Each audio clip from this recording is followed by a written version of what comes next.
Halo, kembali lagi bersama Podvesta, Podcast Sinvesta episode ke-11.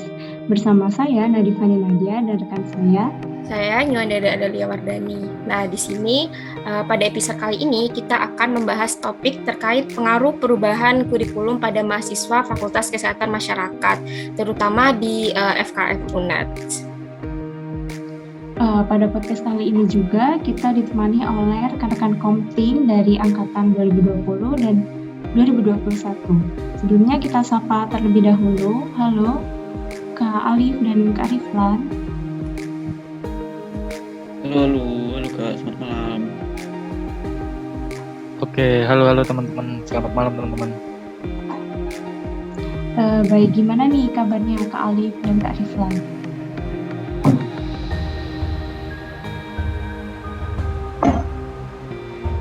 Alhamdulillah baik kalau aku.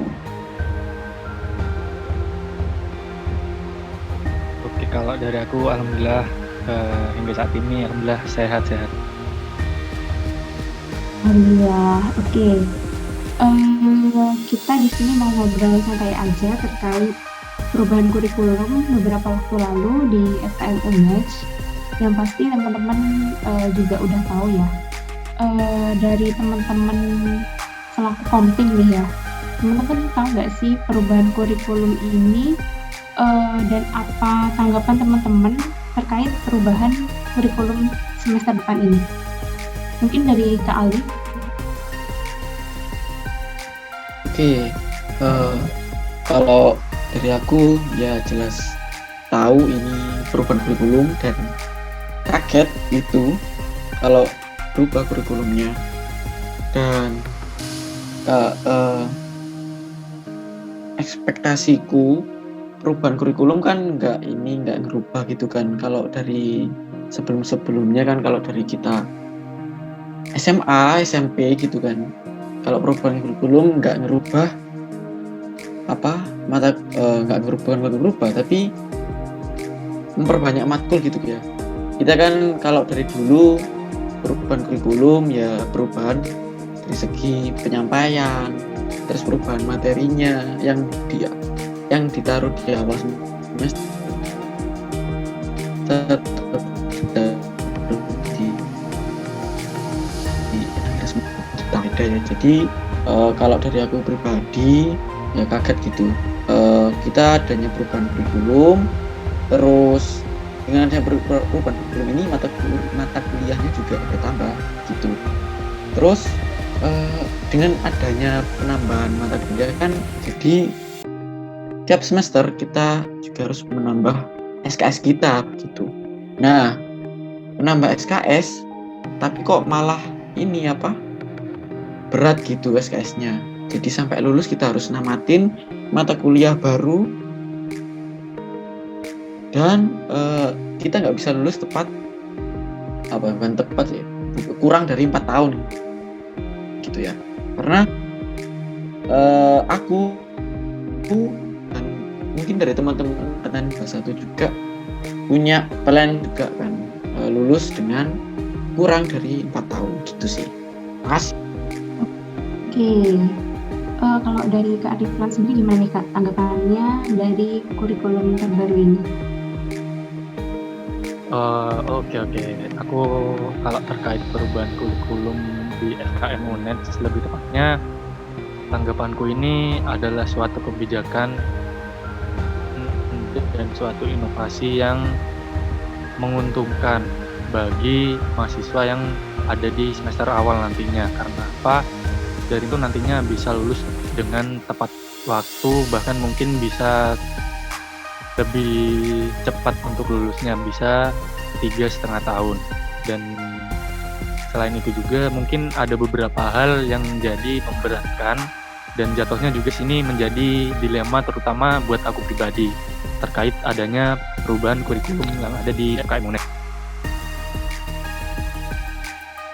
Oke. Dari Kak Nyandari mungkin ada yang mau ditanyakan? Iya, kalau dari aku di perubahan kurikulum ini kan pasti jumlah SKS-nya di setiap semesternya makin padat ya, soalnya makin banyak.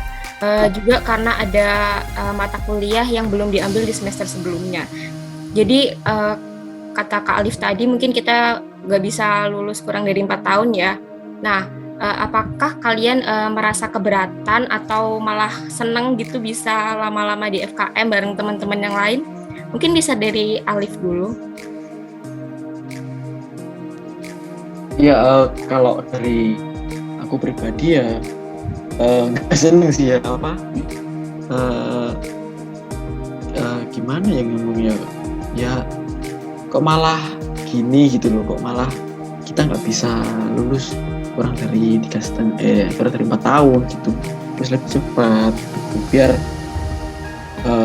kita apa ya, nggak ngebebanin orang tua juga kan gitu ya, terus orang tua juga bangga gitu punya anak yang semisal lulus kurang dari 4 tahun gitu. Itu harapan semua orang tua lah gitu kan. Nah, kalau dari aku juga ya itu tadi sih nggak apa ya, nggak seneng juga ya ribet ya gimana gitu. Soalnya kan aku juga mau masuk semester 3 gitu kan, apalagi kalau Mas Riflan nih udah angkatan 20 mau masuk semester 5 gitu kan ya, jadi lebih berat. Kalau dari aku berharap aja ya teman-teman itu banyak yang malah mikir mau pindah gitu, malah mau pindah, jadi wah pindah aja wis kok gini malah nggak bisa lulus kurang dari 4 tahun gitu kan. Tapi ya gimana lagi gitu, kita harus terima apa yang ditetapkan oleh fakultas gitu. Kita nggak tahu latar belakang mereka gitu menerapkan kurikulum baru ini, mungkin yang terbaik lah buat kita gitu, karena yang tahu kan juga pihak fakultas gitu kan ya. Terus kalau buat anak-anak maba baru semester 1 ya enak sih ya, karena kan baru masuk juga nanti bisa lulus kurang dari 4 tahun. Kalau dari kita yang semester 3 maupun 5 ya berat. Masih. Iya, betul. Kita yang angkatan 21 rasanya masih tetap di semester 2 ya, Liv ya. Kalau dari Kak Riflan gimana nih? Ini sih, kalau dari aku, kebijakan itu dibuat untuk memperbaiki sesuatu hal yang ada untuk kedepannya yang lebih baik ya. Mungkin kayak gitu ya. Jadi kalau terkait pembahasan kurikulum dan jumlah SKS yang di semester atas ini bisa menjadi lebih padat, mungkin kalau ditanya merasa keberatan, tentu dari aku pribadi itu merasa keberatan. Karena apa? Karena yang seharusnya mata kuliah yang udah kita tempuh ini nggak diulang di semester 5 ini. Bahkan ada beberapa mata kuliah yang harus kita ulang di semester 7, yang mana seharusnya itu di semester 5 ke atas ini kita udah mulai bisa fokus sama mata kuliah yang di peminatan. Sedangkan apabila di kurikulum baru, itu kan ada nih beberapa matkul yang belum kita tempuh, khususnya bagi mahasiswa semester 5. Misalkan ada di semester 2 ini ada satu matkul yang belum ditempuh. Nah, itu harus kita ulang di semester 5 ke atas ini. Jadi kalau ditanya keberatan, tentu dari aku pribadi ini sedikit memberatkan. Dan apabila terkait terbantu dengan kebijakan baru ini, terbantunya ini mungkin dari sudut pandang untuk mahasiswa baru yang akan menempuh semester 1. Karena kenapa? Karena di mereka ini mungkin nantinya akan terbantu bisa lulus dengan tepat waktu atau bahkan lebih cepat, yaitu 3,5 tahun ya. Namun di sini kita juga gak bisa berpedoman terhadap kurikulum baru yang ada. Mungkin bisa jadi ini juga tergantung masing-masing dari pribadi mahasiswa yang ada di FKM. Entah itu dia mau mengejar lulus 3,5 tahun, lulus 4 tahun, ataupun bahkan dia bisa lulus dan semoga aja nggak ada yang lebih dari 6 tahun ataupun sampai hingga 7 tahun di sini ya. Terbantunya ini mungkin terbantu bagi mahasiswa yang semester 1. Dan bagi aku pribadi yang di semester 5 ini itu jadi sebuah tantangan meskipun itu memberatkan. Jadinya bagaimana caranya kita itu untuk bisa fokus ke akademik kita. Walau di semester akhir-akhir nanti ini kita diberatkan dengan mata kuliah yang seharusnya nggak kita tempuh. Mungkin itu sih kalau dari aku. Iya, pasti dari tiap pribadi masing-masing ada yang merasa keberatan atau malah ada yang merasa kebantu tadi. Ya, Berarti menanggapi dari pernyataan Kak Ali dan Kak Riflan tadi, perubahan kurikulum ini ada plus minusnya masing-masing gitu ya. Mungkin bisa dirasa efektif itu pada maba 2022 ke depan ini. Tapi untuk kita yang udah khususnya dari angkatan 2020 sendiri yang udah setengah jalan, itu mungkin agak sedikit memberatkan karena ada beberapa mata kuliah yang tidak bisa dikonversi seperti itu ya. Terus dari teman-teman komting nih ya, selaku komting, ada nggak sih kayak sambatan atau keluhan dari teman-teman angkatan masing-masing terkait perubahan kurikulum ini? Dan dari teman-teman komting ini, teman-teman ngasih solusi apa sih buat teman-teman seangkatannya? Mungkin boleh dari Kak Riflan dulu.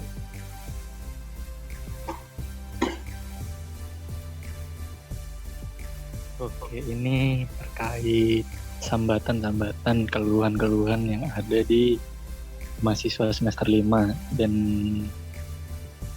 aku rasa aku pun juga agak mengeluh ya, banyak mengeluhnya.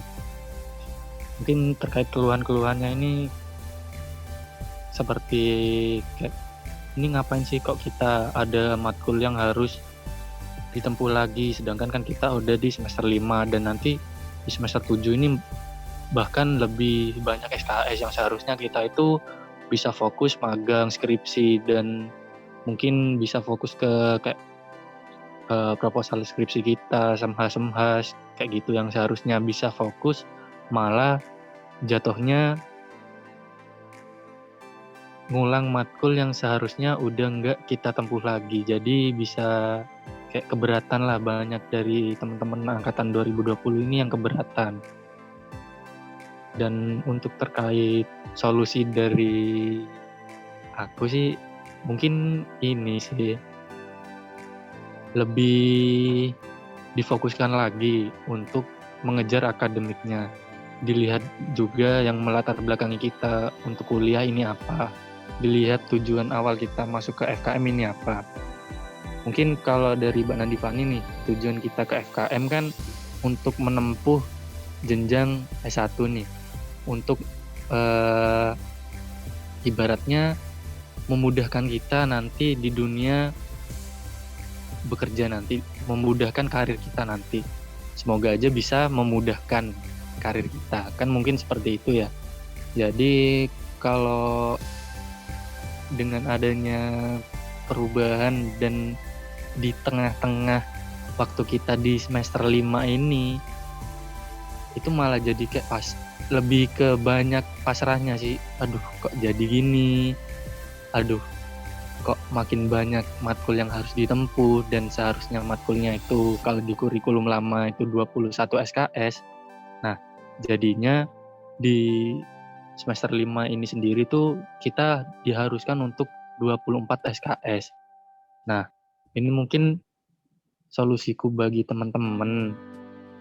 Kita harus tetap fokus dengan apa yang kita miliki. Kita harus tetap fokus mengejar apa yang kita cita-citakan. Dan kita harus terus menjaga ambisi kita supaya apa? Supaya kita bisa memberikan suatu hal yang terbaik. Entah itu bagi diri kita pribadi, entah itu bagi orang tua kita, entah itu bagi lingkup sosial, entah itu bagi masyarakat sekitar. Mungkin seperti itu sih kalau dari aku. Baik, berarti untuk solusinya sendiri dari kearifan selaku komting itu kembali ke tujuan masing-masing ya, tujuan kuliah ini untuk apa, seperti itu. Dengan kita mengingat tujuan utama kita, nantinya kita juga akan menjalaninya itu ya dengan ikhlas gitu. Mungkin dari Kak Alif, bagaimana Kak? Oke, kalau dari unek-unek dulu ya Kak ya, dari teman-teman ini aku memang sebelumnya ada dengar beberapa unek-unek sih. Aku catat beberapa poin ini. Kalau adanya kurikulum baru ini tuh yang udah aku sampaikan juga tadi sama Mas Riflan juga kan. Kita kuliah gini kayak pakai kurikulum baru bagi semester 3 dan 5 gitu kan. Itu nggak bisa lulus cepat itu. Terus resiko lulus melebihi normal bisa terjadi begitu. Jadi melebihi 4 tahun gitu ya. Tapi nauzubillah, semoga tidak gitu kan. Nah, kita bisa lulus tepat waktu 4 tahun gitu ya, paling cepat. Amin. Terus ini sih sebenarnya agak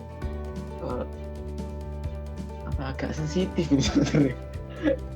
Ini agak keras sih ya. Aku omongin nggak apa ya. Aku omongin aja deh gini. Apakah ini dari teman-teman dulu ya? Ini dari teman-teman. Mungkin aku nanti bilang solusinya. Apakah perjuangan kita dengan kurikulum baru menambah peluang kita di dunia kerja nanti? Nah, itu yang menjadi unek-unek teman-teman angkatan 21 begitu ya, tentang kurikulum baru ini. Nah, untuk solusinya, aku juga merasa keberatan juga kok gini gitu loh, planku keganggu, nggak bisa lulus kurang dari 4 tahun. Ya mau gimana lagi, kita harus terima. Mungkin ini memang yang terbaik gitu kan. Seperti yang dikatakan Mas Riflan tadi, tujuan kita kuliah itu apa awalnya gitu. Kita mau bahagiain orang tua. Kita mau kerja yang lebih baik, yang lebih pantas. Karena kita mau ambil S1 gitu kan ya. Kerja yang lebih baik, bisa mengangkat ekonomi, sosial, atau apapun taraf keluarga begitu ya. Nah, maka dari itu kita harus fokus, kita harus benar-benar sungguh-sungguh, kita harus menyelesaikan apa yang kita mulai gitu. Mungkin ini yang terbaik dan sudah jalannya, dan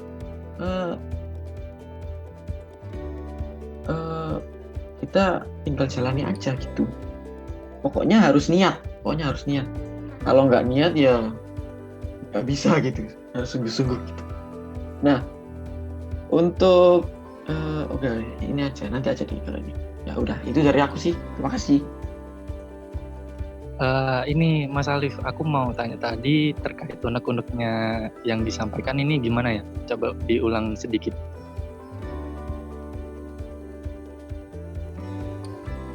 Yang mana, Mas?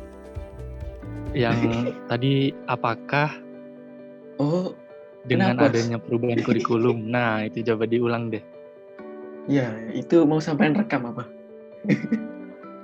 Iya, enggak sih. Coba-coba aja, nggak apa-apa. Iya. Kita kan sharing ya di sini. Iya, ini agak berat sebenarnya. Memang dari cerita-cerita kakak-kakak yang atasku memang pernah namanya wawancara juga kan ya. Kalau Kesmas itu gini nanti kerjanya gini gitu kan. Dari dosen juga pernah gitu. Tapi aku sebutin ini dulu ya, pernah ditambahin. Apakah perjuangan kita dengan menempuh kurikulum baru ini bagi kita semester 3 dan 5 itu kan, bagi mahasiswa angkatan 21 dan 20 bisa menambah peluang kita di dunia kerja gitu. Itu sih. Nah,